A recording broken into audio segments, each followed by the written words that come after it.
Man naman pasyan. Gusto ko mag-aral, Mams. Dapat naman kung sa ganito.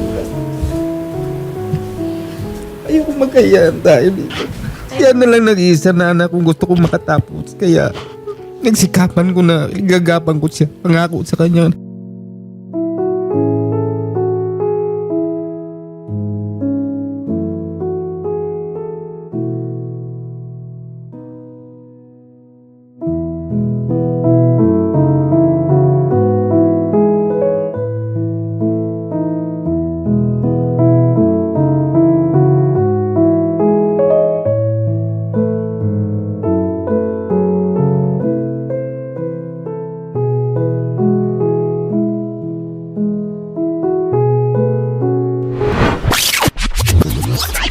Magandang hapon po, Ma'am Liza at Ma'am Alexandra. Okay, si Ma'am Alexandra ay 18. Apo. Tama po. Okay, may legal wife. Kayo po ang dating kinakasama. Opo. Tama po. Ilang taon po kayo nagsama ni Sir? 22 years po, ma'am. 22. Opo, ma'am. Tagal-tagal din. Si Sir Rolando Ortega po, ano? Opo, Tama ma'am. po. Ilan po ang inyong anak ni Sir 4 Rolando? po, ma'am. Okay. At lahat po ba sila ay tamang edad na Opo, po? ma'am. Opo, ma'am. Okay. So, sa kasalukuyan, ma'am, ano po ba ang inyo pong hiling kay Sir Rolando? Sa ngayon po kasi, ma'am, dati po, ma'am, maganda pa po yung support niya sa amin. Mhm. Sa ngayon po na nagkaroon po siya ng other woman, unti-unti na pong nawala yung sustento. Mhm. Ito po kasing anak ko, nag-aaral. Ngayon, ang napag-usapan po, siya na lang po ang binubuhay nung ama niya sa ngayon. What do you mean by that, ma'am? So, sa Siya apat na mong lang- anak, Opo. tatlo nakatapos na. Hindi po, ma'am. Yung isa po, yung panganay po, nakapag-asawa na. Okay. 20 years old na po. Yung pangalawa, 19. May anak siya pero hiwalay po sila. Okay. Tapos siya po ngayon 18. Yung bunso po namin, kasama ko po ngayon, nandoon po sa Ilan taon na po yung bunso? 17 po, So ma'am. nag-iisa na lang po ang menor de edad. Opo, ma'am. Okay. So, sa kanilang apat, si ma'am lang po ang nag-aaral. Opo, ma'am. Siya lang po. So parang napagkasunduan na 500 a day, ibibigay sa kanya, doon kukunin yung almusal, tanghalian, hapunan, baon sa school, pamasahe. Mhm. Ang nangyayari, nung umpisa, okay pa po. Pero sa ngayon po, unti-unti po na pong nawawala. Last niyang bigay, noong Sabado, 200 pesos lang po. Hanggang ngayon, wala na po. Ano po ang dahilan niya, ma'am? Bakit po 200 pesos na yung binigay niya? Ang sabi, pamasahe niya, kasi may practice po sila nung Sabado. So, binigyan siya ng 200 pesos. Ngayon, yun na lang po. Wala na po, hindi na po nauulit. Ma'am, anong taon na po ba kayo sa senior high? Sa araw-araw, ma'am, ano po ba ang inyong mga pangailangan? Mga magkano po kayo ang kakailanganin? Actually po, depende po yan kung magkano po yung, minsan po kasi nag-aambagan kami about sa mga projects, ganun po. Tapos po, pag hinihingan ko na po kasi si Papa, sumisingit po talaga palagi yung babae niya po. Yung parang wala na po siyang karapatan magsalita sa akin kasi po, palagi na lang po pinapangunahan ng babae. Doon po kasi ako nagagalit sa babae kasi po masyado pong nangingilam. Hindi po dapat siya mangilam kasi po, hindi ko naman po siya kaano-ano. Alos parang kakakilala lang po nila ng papa ko pero ganun po siya umasta sa amin. Halos parang ipagmukha niya na po sa amin na wala na po rin kaming karapatan kasi siya na daw po yung kinakasama ng papa Bakit? namin. Anong sinasabi ng kinakasama ng tatay mo? Ano daw po, wala na daw po kaming pakialam kasi siya na daw yung kinakasama. Tapos sinisisi niya po palagi yung nanay ko na Kasi po, ma'am, kasalanan daw po. ng Kasalanan nanay ko daw Sige po, po. ma'am. Kasi, sa totoo lang po, ma'am, depressed minsan ako sa mga nangyayari. Yung naglalaro-laro ako ng tong-et, parang ganun. So, lagi niyang inaano yung ganun na bagay. Okay. Sabi ko naman sa kanya, hindi lang naman po ako ang naggagawa ng ganun. Pati ikaw, gumagawa rin naman ng ganun. Sabi ko sa kanya, kahit naman po naglalaro-laro ako ng ganun, hindi ko naman po pinabayaan yung mga anak ko. Tapos po, pinagmumukha po ng babae na wala na daw po kami magagawa kasi nasa sa kanya na daw po yung papa ko. Masyado niya na pong inaangkin yung papa ko po. Tapos Okay. sabi niya po dito sa chat, may sinabi po siya na pag na-deactivate daw po yung account ng papa ko, pinapanalangin niya pa daw po yun para daw po hindi na po ako masustentuhan. Yung parang pinagmumukha niya po sa akin na ayaw po talaga niyang pakainin ako. Tapos yung sa bahay rin po, parang inaano ng babae si Papa na pinupush na ata ng babae si Papa na wag na pong bayaran yung bahay, bahala na po Upa ng bahay kami. po Ganun. namin. Kasi ako na lang po yung inaano niya, yung parang pinapoint po ng babae na si Sandra na lang naman yung, yung inaan mo dyan, di kunin na lang natin. Parang gusto nila yung ganun. Tapos uusap po ata sila na gusto ata nila akong pag-aralin sa kanila. Yung parang pumunta po ako sa side nila. Na syempre ayoko iwan nanay ko. Magandang hapon po, Tay. Okay, maraming salamat po sa pagpapaunlak niyo po sa aming show dito sa Wanted sa Radyo. Tay Rolando, nandito ang anak mo, nandito si Ma'am Liza, ang dati mong pinakasama. Ang sinasabi sa iyo, hindi ka nga daw nagbibigay ng sustento. Ano pong masasabi niya doon? Huli kong bigay po, yung linggo lang. Lunes, hindi na ako nakapagbigay kasi dapat magbigay ako. Medyo nagkaroon na ng Saglit pagtatalo. lang, ma'am. Magkano po ba ibinigay niyo, Tay? Ano po kasi, 500 daily yung binibigay ko dito sa anak ko. Tapos, kasi kaya ilang ganyan dahil budget lang po niya sa pag-aaral yun. Kasi sagot ko naman yung ilaw, tubig at bahay. So, ang sinasabi mo, yung anak mo lang na isa ang... Apo, kasi siya na lang po yung dalaga, naiwan yung dalaga. paano yung Tatlo po 17 kasi. years old mo, sir? Nag-aasawa na po kasi yun. Kaya sabi ko, kung siya na lang naman na pinag-aaral ko, talagang gusto kong makatapos siya ng pag-aaral. So, bakit naman naging 200 pesos lang, sir, yung naibigay? Nung Sabado po kasi, araw ng boundary ko yun, kasi naglalabas ako sa Grab. Anong araw na yun, hindi ako nakapag-boundary ng umaga kasi 7K yung boundary ko nung araw na yun. Ngayon, manghapon na yun, wala pa akong pera talaga. Kaya sabi ko, sabi niya may gagamitin niya pamasahe. Tsaka pang merinda ata. Yung nasa school siya noon. Tapos sabi ko, ito lang munang 200. Ito lang kasi bang laman yung Gcash ko. Kaya ito na lang munang 200. Ngayon, bukas, dahil lalabas naman ako hanggang mamayang gabi, bukas magpapadala uli ako. Kaya itong 200 lang binigay ko sa kanya. Kaya kinabukasan linggo yon, nagpadala akong 700. Bago po yung 500, 5 to 600,000 ang weekly. Pwera pa yung personal na hingi mo Opo. sa tatay mo. Hindi daw. 'Di ba? Yun yung padala mo sa amin. Tapos minsan hindi pa buo, 'di ba? Kasi Sabado, Linggo tsaka Lunes yun, 'di ba? Yung 6,000 na yun. O yan nga. Tapos hanggang sa naging 4K yun, 'di ba? Matagal Oo ang nga, panahon kasi yun. nga. Matagal na yan eh. Kaya ko lang naman nangyayari yun pag nagkagipit-gipit ako sa boundary. Nagipit ka ngayon kasi may babae ka na. Noon, alam mo yan sa sarili mo na ang laki ng binibigay mo kasi malakas kang kumita. Totoo yun, 6,000 po talaga. Lingguhan ang budget namin kasi may nag-aaral ako, lahat namin doon kinukuha at magkasama-sama pa kami noon lahat nung anak ko na lalaki na nag-aasawa na. Ngayon kasi sa nangyayari, yung 6,000 na yun, umuunti-unti, naging 4,000 na lang, hanggang minsan nagbibigay na lang siya ng 1,500 at huwag mong sabihin na noong linggo nagpadala ka ng 700. Yung pera sa barangay, 2,500. Buwan-buwan. Ang usapan po namin, 1,400 sa akin, 1,000 sa kanya. Nung dumating na nung Miyerkules, yung pera na yun, ayaw na niya kaming bigyan. Nagagalit na siya, kung ano-ano na yung mga pinagsasabi niya.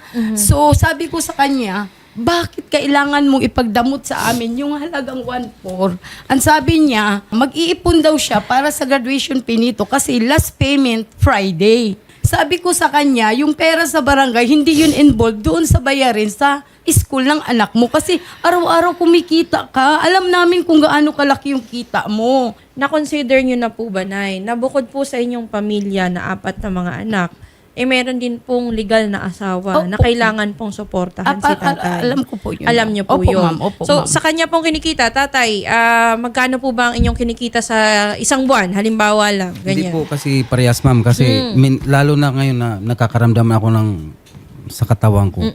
Minsan 3,500. Nag-gross ako ganun. Bawasan pa ang gasolina at boundary. Magkano na lang matitira? Magkano po ba ang natitira sa inyo araw-araw? Wala pang 1,000. O sabihin mo ng 1,000. Sabihin mo na 1,000. Sa isang araw. Ilang beses po kayo sa isang linggo nagtatrabaho?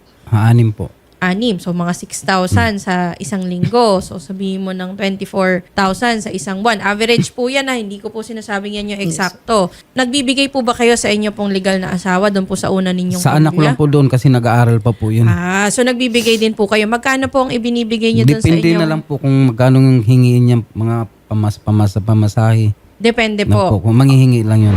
Ma'am Edita Ortega, magandang hapon po. Magandang hapon po. Iko-confirm ko lang, ma'am, kasi nabanggit niya na nagbibigay din po siya sa inyong anak para po sa sustento. Magkano po ang naiaabot ni Sir Rolando sa inyong anak? Yung bunso po, pag humingi pa yung anak niya sa school, binibigay naman po niya. Okay, pero wala pong regular na ibinibigay. Hindi ko na po siya inaanuhan. Kasi nga po, lagi niyang yan dyan. Halos wala naman natitira sa kanya. Naaawa naman ako sa kanya, lalo naman siya tinitiran. Sa kotse lang po siya natutulog. Basta't nangailangan po yung anak niya, yun lang ang usapan namin. Nay Lisa, Yes, kayo ma'am. po ba ay may trabaho? Sa ngayon po kasi ma'am, nagbantay ako ng apo ko. Pero ngayon po, nagtitinda po ako ng isda. Ang sinusuportaran na lang po niya is ito. Na hindi naman po natutupad yung Okay. pangako. Nay, ito, sasabihin ko na Opo, sa'yo, ma'am. diretsahan Opo, ma'am. na. Yung 6,000 na gusto mo mangyari, kung 6,000 ang average po na kinikita ni tatay sa isang linggo, base lamang po sa Opo, kanya ma'am. sinabi, Opo, ma'am. 1,000 a day Opo, neto. Opo, ma'am. Minus gasolina. Boundary, wala pang pagkain at natutulong nga daw po siya sa kanyang sasakyan, kagaya na sinabi ni Ma'am Opo Edita. po, ma'am. Medyo malabo po yan. Sa Yung akin, ma'am, 6,000. yung 6,000 kasi, ma'am, matagal ng panahon yun. Ilang buwan Oo. na pong nangyayari. Kaya ma'am. nga po. So ano po Opo, ba ang reasonable sa inyo na kailangan po niyang sustentuhan sa inyo pong anak? Alam, sa akin po, ma'am, kasi sabi niya kasi nung nakarang linggo, ayaw na daw po niya mag-upa ng bahay kasi naghanap sila ng upahan ng babae niya ngayon. So ngayon, saan ko patutulugin yung mga anak niya? Anong mangyayari? Ang hanap buhay ko, ma'am, minsan 10 kilong isda, 200 pesos ang kita ko lang doon. Tapos nagtotongkits ka, ma'am. Nga sa ngayon, ma'am, hindi na ganun, ma'am. Magkano po ang inyong inaasahan na makukuha po? Ibigay lang niya yung pangako niya sa anak niya na 500 at yung bayad lang ng bahay, ilaw, tubig. Okay na po ako doon, ma'am. Okay, magkano po ba yung bahay tubig at saka Ang bahay ilaw? kasi namin, ma'am, 4,000 pero sinasabi niya 3,500 lang. 4,000, tapos tubig, kuryente, magkano po Opo, ma'am. yun? Ang ilaw namin ngayon, man, umabot kami ng 1,300 kasi nakabili kasi ako ng ref. O, sabihin mo Opo, nang ma'am. pumapalo kayo sa 5,000 mahigit. Opo, ma'am. Sa bahay at tubig, Opo, kuryente ma'am. pa Opo, lang ma'am. yan. Opo, ma'am. Plus ibibigay pa na niya. Opo, ma'am. O, di ba? Kung susumahin mo kasi yun, ma'am, kukulangin Ma'am. talaga yung kikitain ni Opo, sir. ma'am. Sa 6,000, 24,000. Opo, ma'am. May sinusustentuhan pa po siya sa kabila. Opo, ma'am. Opo, ma'am. Hindi po ba? Opo, ma'am. So, At saka ma'am, kung tutuusin, di ba nasabi niyo po na nag-iisda po Opo, kayo? ma'am. So saan po mapupunta yun, ma'am? Yung Kung 200 lahat po is kakarguhin na ni sir, Ma'am, saan po mapupunta yung yun, ma'am? 200 po kasi, ma'am, na minsan 10 kilos lang kasi ang tumal talaga. 20-20 lang ang tubo ko sa 1 kilo. So, 200 pesos lang po yun. Yun po, ang kinakain ko sa anak ko na bunso at saka doon sa pangailangan ng apo ko dahil nagagatas at saka nagdadayaper. ito na nga po ang lagi kong sinasabi, ma'am. Hindi po ito ang unang beses na ganito Opo, po ang ma'am. sitwasyon Opo, na ma'am. maski po kay tatay. Hindi lamang po obligasyon ng tatay na pag-aralin, sustentuhan, or bigyan po ng pangkain, bubong na tutulugan ang mga anak. Iyan po ay responsibilidad din po ng isang ina. Alam ko po yun, ma'am. Kaya nga po ako po ay nakikiusap. Sinasabi ko po sa inyo, yung inyo pong pagsusugal, kahit sabihin nyo Opo, pong ma'am. Opo, ma'am. papitik-pitik lang po yan na 200 Opo, ma'am. kada Opo, araw, ma'am. di sana ipinambaon na Opo, lang ma'am. ni Pero hindi na po Alexandra. nangyayari sa ngayon, Oo ma'am. nga na, Opo, isa ma'am. ngayon. Opo, ma'am. Sa ngayon. Pero paano bukas? Paano sa makalawa?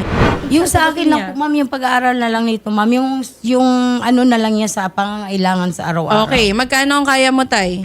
Kaya ko na maibigay yung 500 daily niya. 500 daily. Dati, maganda yung pakiramdam ko sa katawan. Kasi tumatanda na ako. Oo. Marami akong nararamdaman. iniinda na. Opo. Kaya minsan, hindi talaga ako kumikita ng consistent yung kinikitang ganoon kalaki. Okay. Kaya sinasabi ko nga sa kanila na ganito lang kinikita ko. Hindi naman sila naniniwala dahil malakas daw ang kumita.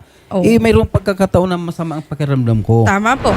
Yun na lang po yung pinangako nilang 500 a day. Nangako Kaya po bang kasi- babaan yung 500, 400? Sila ganyan? rin po kasi nagsabi nun na 500 a day ko daw. Depende na lang po kung magkano ibibigay nila.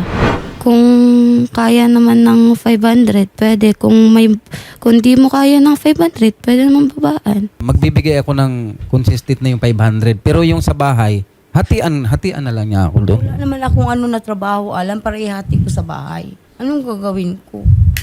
Iha, Alexandra, meron ka bang planong magtrabaho, mag-part-time job? Kasi yun din Sa- tinatanong na ating mga netizens. Meron Opo, bang... gusto ko po mag-working student. Kasi para po sa inyong kaalaman, yung suporta po kasi hindi lang naman po natatapos yan sa pag-aaral. Opo. Tama naman din po kayo, yung kanya pong tinitirhan, yung pagkain nila. Pero as I said, dapat po yan, hati po kayong mga magulang sana. Mas maganda, oo. Pero dahil si tatay naman po ay willing naman pong magbigay ng 500, baka pwedeng may i-shoulder ka din, nanay. Kung it's either babawasan niya yung pang bigay niya sa anak mo, bubunuan mo yung iba. Ang shoulder ko po kasi Oh. ngayon, ma'am, is yung diaper gatas ng apo ko. Kasi yung nanay po, bumalik po Inasan doon sa po yung kinakasama. kinakasama. Nanay, dapat hindi nyo na po problemahin yan at saka yung tatay. Kasi may nanay at tatay yan na yun. Ang Wala kakarguin na nyo po. lang yung anak nyo po. Ano po yung kaya niyong i-shoulder doon? Siguro, ma'am, ang ilaw pwede na sa akin. Ilaw, tubig na. Kunin mo na. Para sa kanya yung bahay, kanya yung buong 500 ng anak mo. Para ano na. Bahala na kung ano mangyari. Ilaw, tubig sa'yo na. Kasi I think maaari naman pong makontrol yung ibang parte ng ilaw, tubig, yung paggamit. So, at least consistent po si tatay, mabibigyan niya yung 4,000 sa bahay, mabibigyan din po niya ng pang-aral yung anak niyo. Okay po ba kayo doon? Hindi ako po sumisira sa pangako. Kasi gusto kong makagraduate yung anak ko eh. Pagharap ko yan. Paano mo masabi hindi ka sumira? Yung babae niya po kasi palagi. Kasi wala namang kinalaman. Papa kasi pag Alam mo nanghihingi, kung bakit binla ka. Kasi nga, pag nagsasalita ako, kasama ko, mag-uusap kami, pag may narinig ka lang na may Di, ako nagsasalitang yun. babae, ako kaagad, mumurahin nyo kaagad ako. hindi kita minamura. Sa iyo eh. Chairman Alba, Magandang hapon po. maaari po ba kaming dumulog sa inyo pong barangay dyan sa Old Cabalan upang matulungan po natin ang pamilya? Yes, attorney, welcome po dito yung mga ganyang case. Unang-una po, yung mga ganyan po, personal po nating haharapin yan. Kasama po yung bawsi. Kasi po, family po yan eh, sa sustento. Para po magkaroon sila ng formal na kasunduan dito sa barangay, para sa ganun po, hindi magiging sagabal. Kasi po, pagka wala pong kasunduan, kung isa, mapalya po talaga yan. Kaya po kailangan magkaroon po sila ng kasunduan dito sa barangay. Mas maganda nga po na meron po kayong kasulatan para po at least kung may pumalya, meron po kayong maihahabla sa kanila kahit sa barangay po, sa korte kung sakasakali, na pumalya po yung isang partido doon sa inyo pong napagkasunduan. Chairman Alba, meron po ba kayong pa-scholarship dyan sa inyong barangay? Meron naman po. Meron po ang aming programang SK para po doon sa mga bata. Oo. Na, isang, ano po to, yung 3-5 po yung scholar po ng aming SK. Oo, baka naman Financial pwedeng, assistance po. baka pwede pong matulungan din natin si Ma'am Ayun Alexandra. Po, opo, attorney, at umasa po kayo na ayusin po namin maigi yan at himay-himayin namin yung mga kasunduan po nila. Sige po.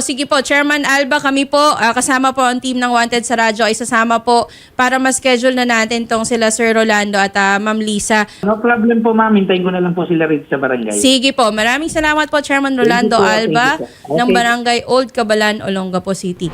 So ganito po ma'am, Sir Rolando, kayo po ba ay okay po na magkita po sa barangay? Okay po, ma'am. Okay, para yung kasulatan ninyo, yun na po yung masusunod. Yes, Okay? Mahal naman kasi yan. Gusto ko mag-aral, ma'am. Dapat naman kung sa ganito. Ayoko magkayaan tayo dito. Kaya na lang nag-iisa na anak kung gusto kong makatapos. Kaya nagsikapan ko na igagapan ko siya. Pangako sa kanya, igagapan ko yung pag-aaral niya. Pangarap ko makatapos siya kahit sinong mga anak ko. Pero siya lang yung natitira, nagsipag-asawa na yung 3. Di naman, wala naman po akong galit sa kanya. Nagte-thank you po nga ako sa kanya kasi gusto ko po kasi makagraduate. Kasi po, gusto ko pong suklian lahat ng mga ginastos niya po sa akin. Sila mama, ganun. Thank you po.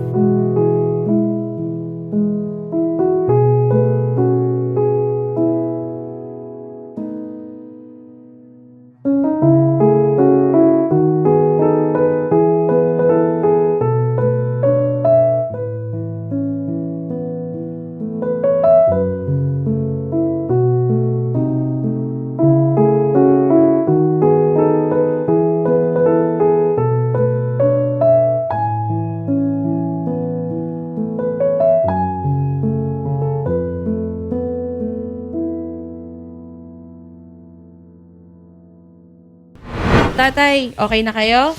Masaya ka ba na okay na kayo ng anak mo? Opo. Okay, sige. Okay ka na din? O yan, happy na sila. Sige po, nanay, Yes. wag po kayong umalis agad at kakausapin po namin kayo sa kabilang studio. Kayo din po, tay, para po ma-schedule na natin kayo sa barangay, okay? Salamat po. Salamat din, Alexandra, sa Thank inyong you po. panahon. Thank you po. Salamat po.